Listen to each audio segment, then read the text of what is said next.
የአውሮፓ ቻምፒየንስ ሊግ ተፋላሚዎች ተለይተዋል። ትናንትና ምሽት በጀርመን በባየር ሙኒክና በፓሪስ ሰን ዠርመን መካከል የተደረገው ጨዋታ 1-1 ተጠናቋል።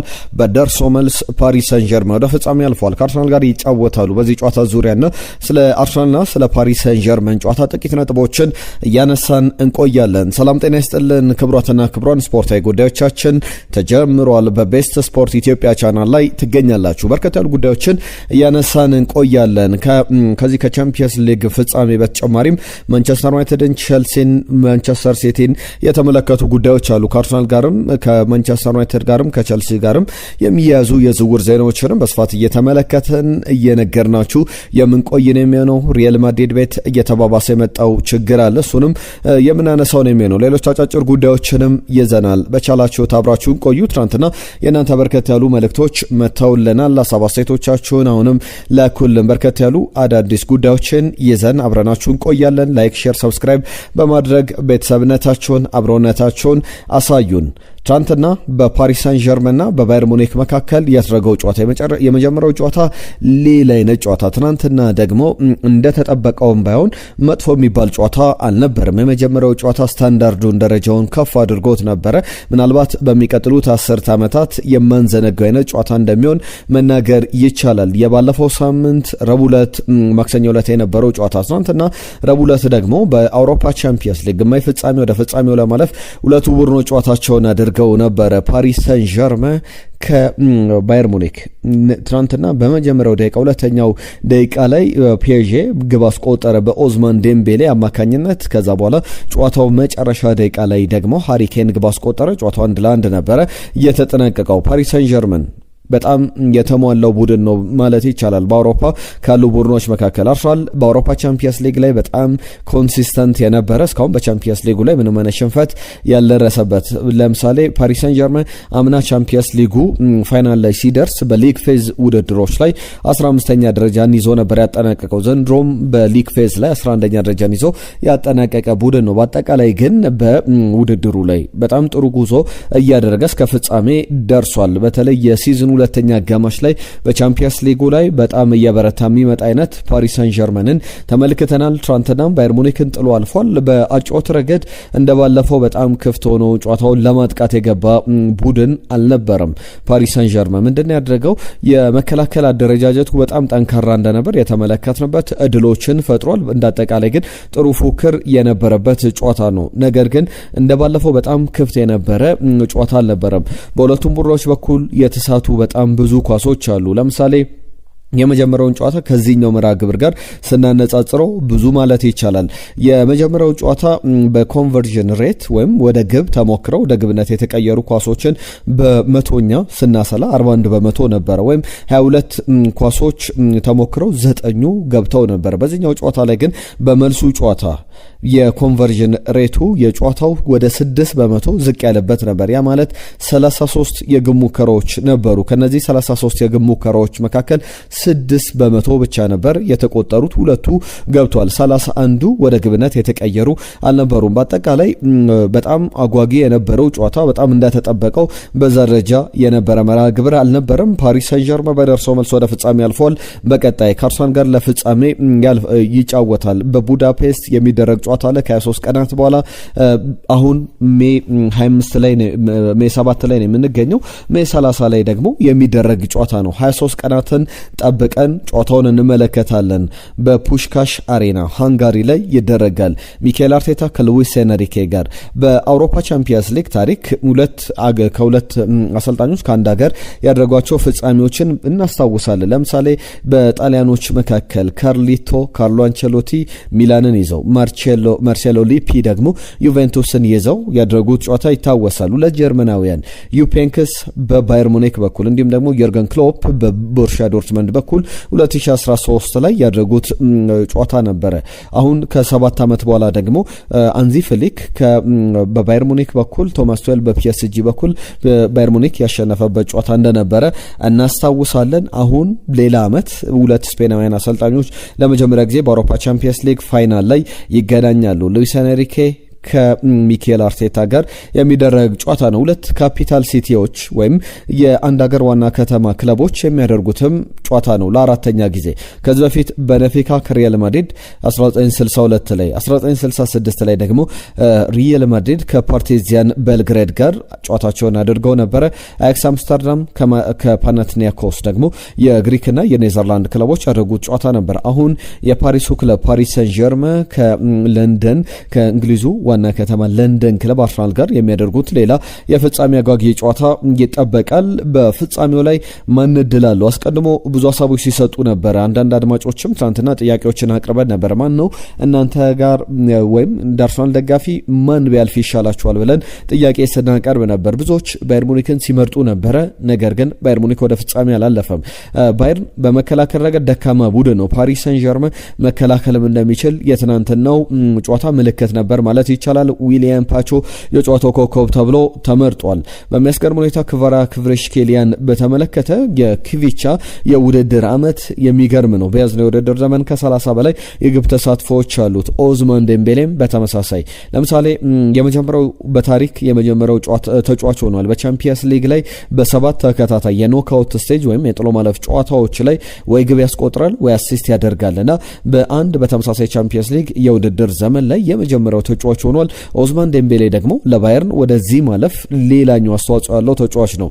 ትናንትና ግብ አስቆጥሯል። የመጀመሪያው ጨዋታ ላይ አሲስት አድርጓል። 2 ግቦችን አስቆጥሯል። ከሊቨርፑል ጋር 2 ግቦችን ያስቆጠረበት ጨዋታም የሚታወስ ነውና ትናንትና ግን እንዳጠቃላይ ዊሊያም ፓቾ የጨዋታው ኮከብ ተብሎ የተመረጠበት ነበረ። በባየር ሙኒክ በኩል በሰሚ ፋይናሉ ከዚህ በፊት ያደረጋቸው ጨዋታዎች የመጀመሪያውን ጨዋታ ተሸንፎ በተከታታይ 6 መርሃ ግብሮች ላይ ወደ ቀጣዩ ዙር ማለፍ አልቻለም። 1992 ውድድር ዘመን ላይ በሪያል ማድሪድ በአግሬጌት 3-2 ተሸንፏል። የመጀመሪያውን ጨዋታ ከተሸነፈ በኋላ ከ1999 በኋላ 2013-14 ላይ በባየርን 5-0 ደርሶ መልስ 2014-15 ላይ በባርሰሎና በአግሬጌት 5-3 የመጀመሪያውን ጨዋታ ከተሸነፈ በኋላ የመልሱን ጨዋታ እየተሸነፈ የቀጠለበትን ጉዞ እየተመለከተ እንገኛለን።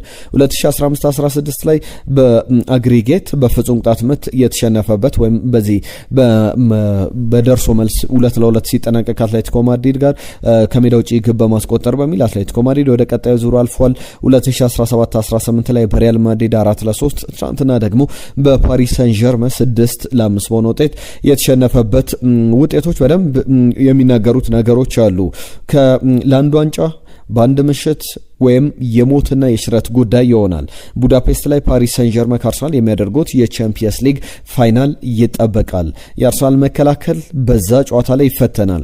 የፓሪስ ሰን ዠርመን ማጥቃትም በዛ ጨዋታ ላይ የሚፈተንበት አይነት ጨዋታ ነው። ባለፈው ዓመት ላይ ሰሚ ፋይናል ላይ ተገናኝተው በደርሶ መልስ 3-2 በሆነ ውጤት ፓሪስ ሰን ዠርመን አሸንፎ ማለፉ ይታወቃል። በፓሪስ ሰን ዠርመን በኩል ስለ ኬሊያን ኤምባፔ ፓሪስን ለቆ የቻምፒየንስ ሊግ ፍጻሜ ላይ መገኘት ቻምፒየንስ ሊግን ለማሸነፍ ወደ ሪያል ማድሪድ በሄድም ባለፉት 2 ዓመታት ላይ ቻምፒየንስ ሊጉ ፋይናል ላይ ያለው ፓሪስ ሰን ዠርመን ነው። ባለፈው ዓመት አሸንፏል። ዘንድሮ ደግሞ ለፍጻሜ ዳግም ተገኝቷል። ከዛ ውጪ በኬሊያን ኤምባፔ በኩል ከኳርተር ፋይናል እያለፈ አይገኝም ባለፉት 2 ዓመታትና አንዳንድ ፓራዶክሶች ደግሞ አሉ። እንደምታስታውሱት በፓሪስ ሰን ዠርመን በኩል የፓሪስ ሰን ዠርመን አጥቂዎች የነበሩት ሊዮኔል አንድሬስ ሜሲ፣ ኬሊያን ኤምባፔ፣ ኔይማር ጁኒየር ነበሩ። በቻምፒየንስ ሊግ ፋይናል ላይ በጣም በትልቅ ደረጃ ስኬታማ መሆን ክለቡን ለቻምፒየንስ ሊግ ድል ያበቁት ተጫዋቾች አልነበሩም።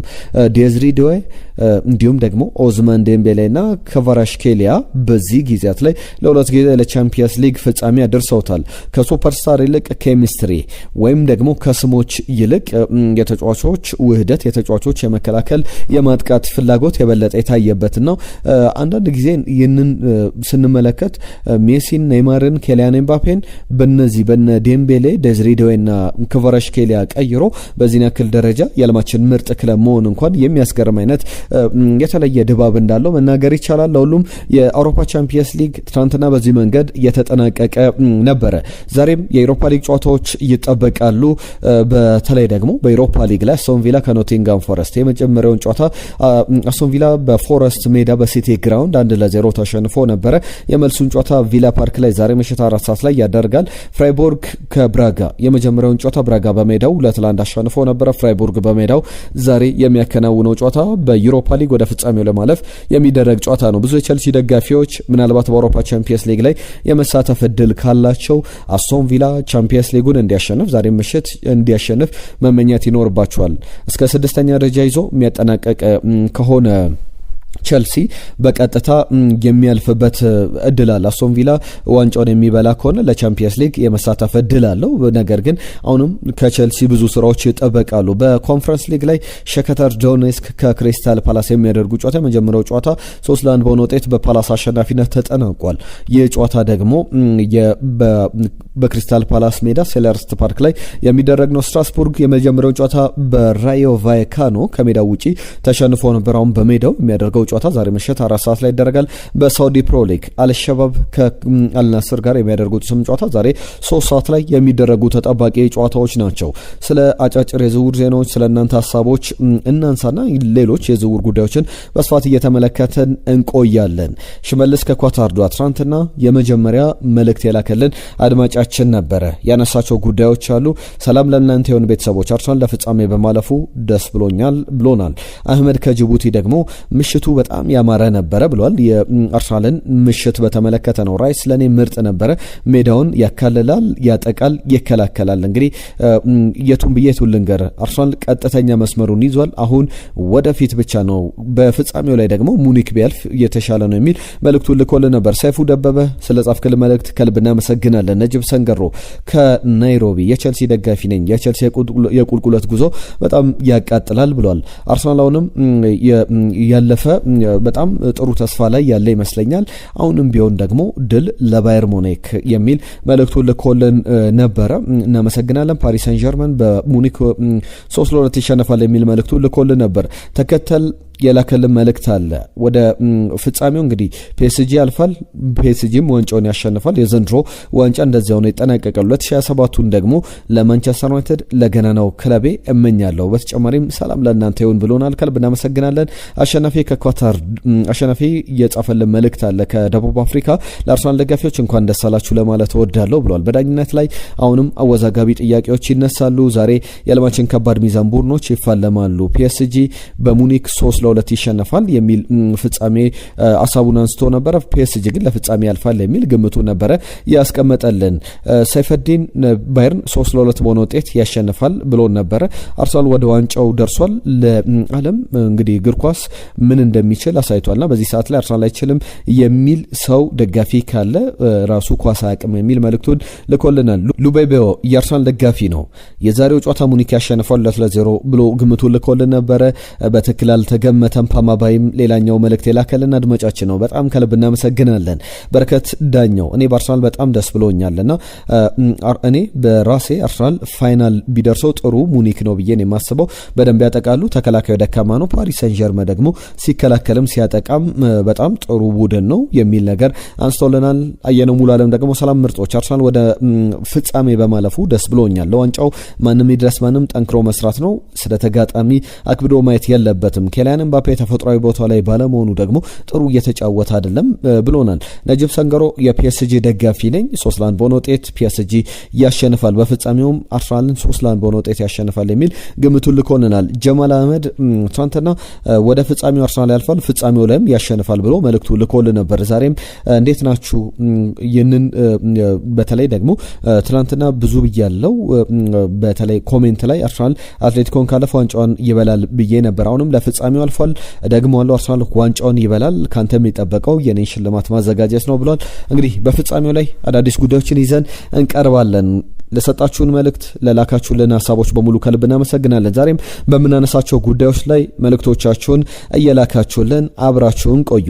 የማንቸስተር ዩናይትድ የአርሰናል ሌሎችንም ጉዳዮች እያነሳን እንቆያለን። የዝውውር ጉዳዮች አሉ። ከዩናይትድ ጋር በተያያዘ ግን 1-2 ከዝውውር ወጥ ያሉ ጉዳዮችን ላንሳ። ኮቢ ሜኖ በሊቨርፑልን 3-2 ማንቸስተር ዩናይትድ ሲያሸንፍ የማሸነፊያ ግብ ማስቆጠሩ ይታወቃል። የ35ኛ ሳምንት የእንግሊዝ ፕሪሚየር ሊግ የሳምንቱ ምርጥ ተጫዋች ተብሎ ተመርጧል። ከዩናይትድ ጋር በተያዘ ደግሞ ሌላኛው እየተነሳ ያለው ጉዳይ የዩናይትድ የትጥቅ ጉዳይ ነው። ከዩናይትድ ጋር በጣም በብዙ መንገድ በተለይ የቻምፒየንስ ሊግ እግር ኳስ በሚኖርበት ጊዜ ስፖንሰሮች የበለጠ ስፖንሰር ለማድረግ ከክለቡ ጋር በጋራ ለመስራት ፍላጎት ያሳያሉ። ማንቸስተር ዩናይትድም ወደ ቻምፒየንስ ሊግ እግር ኳስ መመለሱን ተከትሎ ዝርዝር ጉዳዮች ተሰምቷል። ቤቶ የተባለ አንድ አወራራጅ ድርጅት አለ። ከማንቸስተር ዩናይትድ ጋር በትጥቅ ስፖንሰር ወይም የማሊያ ላይ የልምምድ ማሊያ ላይ ስፖንሰር አድርጎ መስራት እንደሚፈልግ የመልቲ ይር የብዙ ዓመት የዚህ ዲል እንደሚጠብቀው የሚያሳዩ ዘገባዎችን ተመልክተናልና ቢያንስ እስከ 18 ሚሊዮን ዩሮ በአመታዊ ክፍያ ከማንቸስተር ዩናይትድ ጋር ለመፈራረም በጣም የተቃረበ በጣም የተስማማና የፊርማ ሂደት ብቻ የሚቀረው ጉዳይ እንደሆነ እየተመለከተ እንገኛለን። ለማንቸስተር ዩናይትድ እንደዚህ አይነት ስምምነቶች ተጫዋቾችን በማስፈረም ሂደት ላይ በደንብ በእጅጉ እንደሚያግዘው ብዙ ማንሳት ይቻላል። የዩናይትድ ቀሪ ዝውውሮችም ጉዳዮችም አሉን። ከጉዳይ ዜናዎች ጋር በተያዘ ቸልሲ ቤት የሚነሳ ጉዳይ አለ። በተለይ ከዊሊያን ኤስታቪዮ ጋር በተያዘ ዊሊያን ኤስታቪዮን በተመለከተ አሁን ያለው በብራዚል ነው። በተለይ እያገገመ ይገኛልና ከጉዳቱ ቶሎ ለማገገም የሃምስትሪንግ ጉዳት አጋጥሞታል። ዓለም ዋንጫው ላይ ለመድረስ በብራዚል ብሔራዊ ቡድን ውስጥ ለመካተት ጥረት እያደረገ ይገኛልና ዚ አትሌቲክ እንዳስነበበው ከሆነ በመጨረሻ ቀናት ላይ ወደ ከብራዚል ወደ ቸልሲ ይመለሳል። የሲዝኑ የመጨረሻ ጨዋታዎች ላይ ቸልሲን ያገለግላልና አሁንም ግን በብራዚል በፓልሜራስ በቀድሞ ክለቡ የልምምድ ማዕከል በደንብ ሪከቨር ስራዎችን እየሰራ ይገኛል። 19 ዓመቱ ላይ ይገኛል።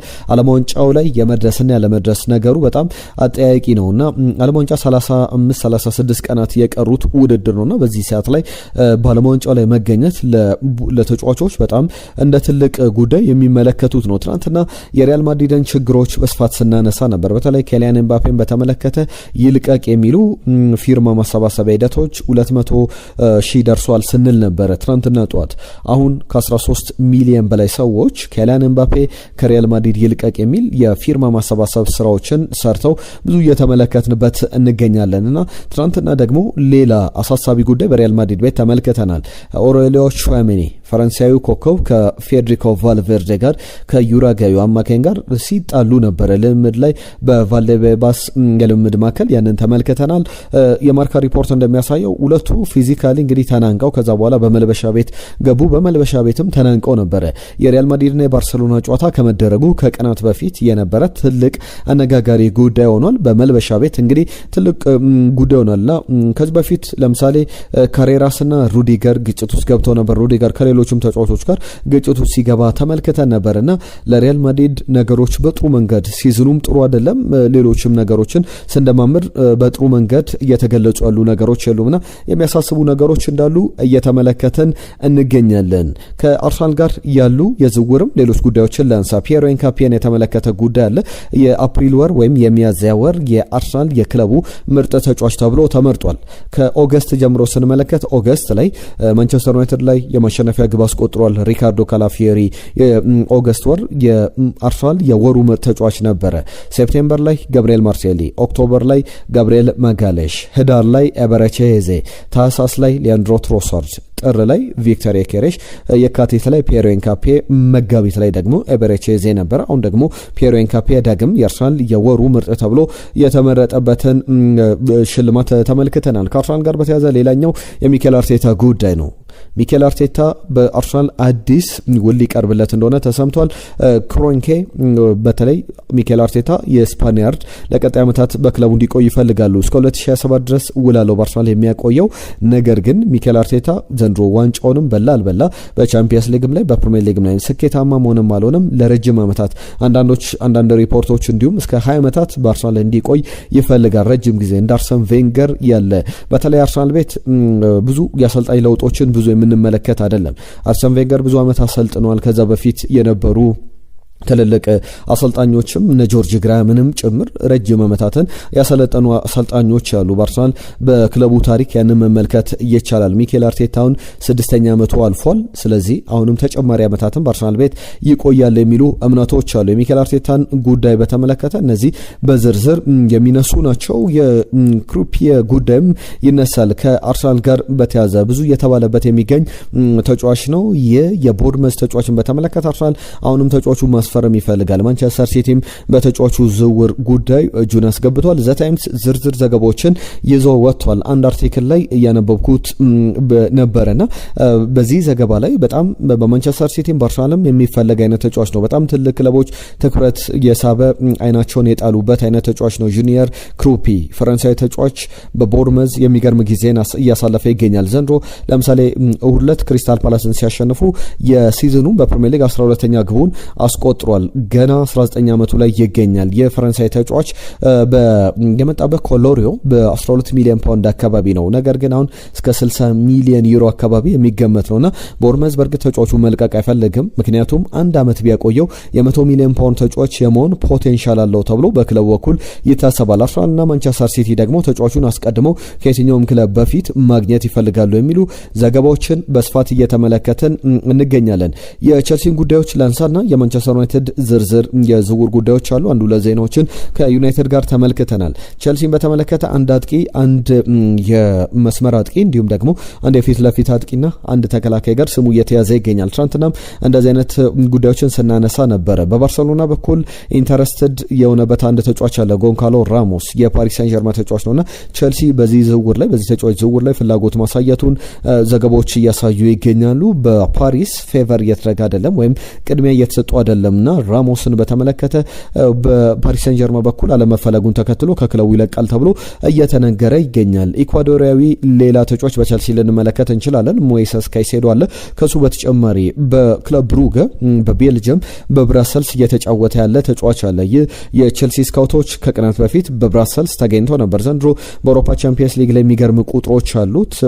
ጆኤል ኦርዶንዞ ይባላል። ይህ ኢኳዶራዊ ተጫዋች ተከላካይ ስፍራ ላይ በጣም የሚገርም ብቃትን እያሳየ ያለ የቼልሲን ዲፌንስ በደንብ ሬንፎርስ ማድረግ የሚችል ማሻሻል ማሳደግ የሚችል ተጫዋች ነው በሚል እየተነሳለት ይገኛልና እድሜውም ገና ታዳጊ ነው። ከዛ በተጨማሪ በሚገርም ሁኔታ ለምሳሌ በቻምፒየንስ ሊግ ላይ 92.9% ከሞላ ጎደል 93% ፓስ አኩሬሲ ያለው የተሳኩ ኳሶችን ያቀብላል። ጥሩ ሲከላከል ጥሩ አቅም አለውና በቶፕ ታየር ደረጃ መጫወት የሚችል ቦል ፕሌይንግ የሚባል ፕሮስፔክት ያለው በጣም በዛ ደረጃ መጫወት የሚችል ጥሩ ዲፌንስ የቼልሲ ሌላኛው አማራጭ እንደሆነ እየተነገረለት ያለ ተጫዋች ነውና በቀጣይም ይጠበቃል። ከቼልሲ ጋር በተያዘ ሌላኛው ዝውውር እየተነሳ ያለው ሳይድ ኤልማላን የተመለከተ ነው። ሰይድ ኤልማላን ብዙ ማለት ይቻላል የኮሎኝ ዊንገር ነው። በአርሰናል በሌሎችም ክለቦች ይፈለጋል። በዋነኝነት ግን እንደ ቢል ዘገባ ከሆነ ክሪስቲያን ፋልከ ይዞት እንደወጣው ዘገባ ቼልሲ በጣም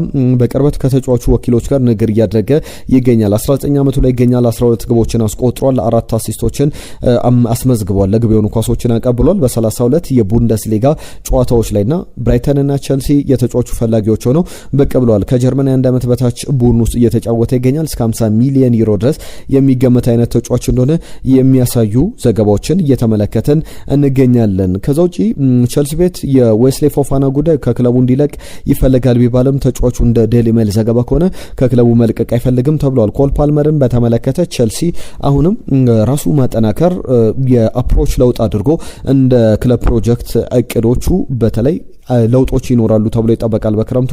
በዚህም ኮል ፓልመርን ለመሸጥ የሚያስብበት ምንም አይነት እድል የለም የሚል ዴሊ ሜል ላይ በክለቡ በኩል እንደ ክለቦቹ ሶርስ በቼልሲ በኩል የውስጥ አዋቂ የሚባሉ ምንጮች ለዴሊ ሜል እንዳሳወቁት ከሆነ ቼልሲ ቡድኑ ማጠናከር እንጂ ማዳከም አይፈልግም። ኮል ፓልመርን ይዞ መቀጠል የሚፈልገው ቢባልም ኮል ፓልመር ግን ክለቡን መልቀቅና ማንቸስተር ዩናይትድን መቀላቀል ይፈልጋል የሚሉ ዘገባዎች አሁንም ጠንከር ብለው ወጥተዋል። በፊት ከአንድ ወር በፊት አካባቢ ይመስለኛል ዘጋርዲያን ላይ በማንቸስተር ዩናይትድ ልፈልግ ይችላል ወይም ደግሞ ወደ ማንቸስተር ዩናይትድ ይመለሳል ተብሎ ሊነገር ይችላል፣ ነገር ግን በቼልሲ ቆያለሁ የሚል ሀሳቦችን ሲያካፍል እንደነበረ እናስታውሳለን። ቼልሲ ምንም አይነት ጥያቄን ከየትኛውም ክለብ ሪጀክት ያደርጋል ተብሎ ይጠበቃል ኮል ፓልመርን በተመለከተ። ነገር ግን አሁንም ተጫዋቹ ወደ ማንቸስተር ዩናይትድ መዞር ይፈልጋል የሚሉ ዘገባዎች አሉ። በተለይ ብሩኖ ፈርናንዴዝ በክለቡ የሚቆይ ከሆነ ቼልሲ የኮል ፓልመር ማንቸስተር ዩናይትድ የኮል ፓልመር ዝውውር ላይ በደንብ አድቫንስ አድርጎ ይሰራል ተብሎ አይጠበቅም። ነገር ግን የውድድር ዓመቱ መጨረሻ ላይ የሚኖሩ ነገሮች ካሉ ይጠበቃል። ሌላኛው ዩናይትድ ዝውውር ኤደርሰንን በተመለከተ ከአታላንታ የሚፈልገው አማካይ እንደነበረ ይታወቃል። አሁንም ከአትሌቲኮ ማድሪድ ጋር በዚህ አማካይ ላይ ተጫዋቹን ለማስፈረም ጥረት እያደረገ ይገኛልና 50 ሚሊዮን ዩሮ ይገመታል። ያ ማለት 40 ሚሊዮን ፓውንድ አካባቢ ነውና ማንቸስተር ዩናይትድ አንድ የ80 ሚሊዮን ፓውንድ አንድ የ40 ሚሊዮን ፓውንድ ሌላ ደግሞ የ20 ሚሊዮን ፓውንድ አማካኝ ይፈልጋልና የ80 ሚሊዮን ፓውንዱን እነ ኤሊያት አንደርሰን ሌሎችም ስማቸው የሚጠቀሱ ተጫዋቾች አሉ። የኤደርሰን የተባለው የአታላንታው አማካኝ ደግሞ በማንቸስተር ዩናይትድ ሌላኛው ስም እየሆነ ይገኛል። አቦላ እንደሚዘግበው ከሆነ ደግሞ አፎንሶ ሞሬራ የተባለ ተጫዋች አለ። በሊዮን ጥሩ ጊዜን እያሳለፈ ይገኛል። 21 ዓመቱ ላይ ይገኛል። በሊገን በፍራንሳይ ሊጋ ላይ እንዲሁም 8 ግቦችን አስቆጥሯል። 11 ለግብ የሆኑ ኳሶችን አቀብሏል። የሚገርም ጊዜ ላይ ይገኛል። እስከ 25 ሚሊዮን ዩሮ የሚገመት አይነት ተጫዋች ነውና ሞሬራንና ኤደርሰንን የማንቸስተር ዩናይትድ ቀጣይ እቅድ አካሎች መካከል የሚጠቀሱ ናቸው በሚል ብዙ ዘገባዎችን እየተመለከትን እንገኛለን። ከሪያል ማድሪድ ጋር በተያዘ የከነን ሂልዴዝ ጉዳይ በስፋት በብዙሃን መገናኛዎች እየተዘገበ ያለ ዝውውር ነው። በምን ያክል ደረጃ የቀረበ ነው የሚለው ገና የውድድር ዓመቱ መጠናቀቂያ ላይ በደንብ የምንመለከተው ነው። ሪያል ማድሪድ ግን ራሱን በደንብ ያጠናክራል። ብዙ ለውጦች ይኖራሉ ተብሎ ይጠበቃል። አሁን በክለቡ እየተፈጠሩ ካሉ ችግሮች አንጻር ፓሪስ ሳን ዠርመን ደግሞ ከባየር ሙኒክ ማይክል ኦሊሴን ማስፈረም ይፈልጋል። በደርሶ መልስ ጨዋታ ምን አይነት ብቃት ምን አይነት ኳሊቲዎች እንዳሉት ያሳየ ተጫዋች ነው። በዚህም በክለቡ በደንብ በጥብቅ ከሚፈለጉ ተጫዋቾች መካከል አንዱ እንደሆነ በደንብ በብዙሃን መገናኛዎች እየተዘገበ ይገኛል። ለሁሉም ክብራትና ክብራን ስፖርታዊ ጉዳዮቻችን እነዚህን ይመስላሉ። አብራችሁን ስለነበራችሁ ከልብ እናመሰግናለን። በርከት ያሉ ጉዳዮችን አነሳን። ለአብሮነታችሁ ለሰጣችሁን ጊዜ ከልብ እናመሰግናለን። መልእክቶቻችሁን እንጠብቃለን። ሀሳብ አስተያየቶቻችሁን ላኩልን። ነገም በአዳዲስ ጉዳዮች እንመለሳለን። ጤና ይስጥልን።